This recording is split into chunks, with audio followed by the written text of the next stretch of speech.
In January 2015, I spoke at Yale University. I was the guest of the Buckley program, and I had a wonderful time. I was dazzled by a group of students who joined us for dinner.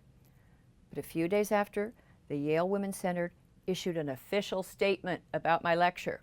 Well, what did it say? That's coming up next on The Factual Feminist. The morning after my talk, the Women's Center had a special event to evaluate my presentation. Now, I would have been happy to attend, but I was not invited. Well, in their official statement, they say that as an organization, we took issue with several of Dr. Sommers' key tenets.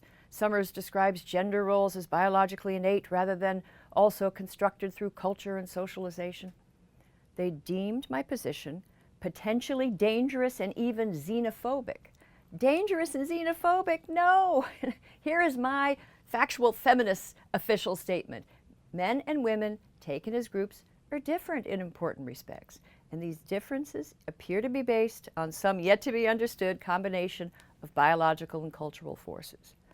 I know of no one who denies the role of culture, but on many campuses, feminists seem to want to rule biology out of order.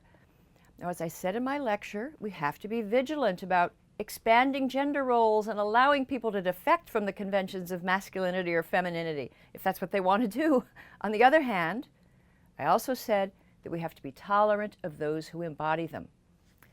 Now, a few years ago, I came across an academic study in the Journal of Personality and Social Psychology about differences between men and women that I think the Yale Women's Center should take seriously. The researchers looked at gender and personality norms across 55 nations. Throughout the world, as a rule, women tend to be more nurturing, risk-averse, and emotionally expressive, while men tend to be more competitive, risk-taking, and emotionally flat. But the most fascinating finding is this. They found that personality differences between men and women are the largest and most robust in the more prosperous advanced industrial societies like the United States, Canada, France. According to the authors, nations with high social development, by that I'm talking about long life expectancy, high levels of literacy, education, income, in those countries, that's where you're likely to find the largest sex differences in personality. Now, how could that be? The authors hypothesize that prosperity and equality bring greater opportunities for self-actualization.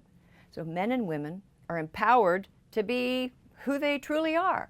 And take, for example, the case of gay liberation. It's conspicuously true that this is a feature of advanced, prosperous societies. Such societies afford almost everyone on the gender spectrum more opportunities to embrace their gender identities.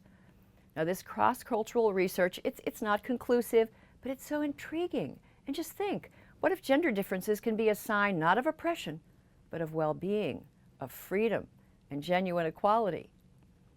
Now, let me just give an example. I was recently looking at the website of the Wharton School, and someone there was lamenting the lack of female engineers, and they held up China and Russia as superior examples to the United States. They said more women in those countries are engineers in the US, and they blamed it on workplace bias and stereotypes. Well, isn't it possible that American women earn fewer degrees in engineering because compared to their Russian and Chinese counterparts, they have more opportunities to pursue careers that interest them more? I think it makes sense to question the freedom of choice in societies where women have little access to education and information. But American and European women are among the most educated, informed, self-determining people in human history. Isn't it just a little matronizing to say that their choices are not free? And it's not xenophobic to acknowledge that we enjoy greater freedoms and opportunities than women in other parts of the world. It's not xenophobic, it's true. Now, I'm sorry that the people at the Yale Women's Center didn't engage with me directly. Now, it's possible that I'm wrong that gender gaps in wealthy societies may sometimes be a sign of freedom and well-being. I don't doubt that discrimination is a factor, and it's all worth discussing. Now, women's centers are supposedly safe spaces for women, but are they safe spaces for new ideas? Well, what do you think of the Yale Women's Center reaction to my talk? And do you think gender differences are always evidence of discrimination? I welcome your comments. And if you appreciate these videos, please show support by subscribing to the series, liking it on Facebook, following me on Twitter. Thank you for watching The Factual Feminist.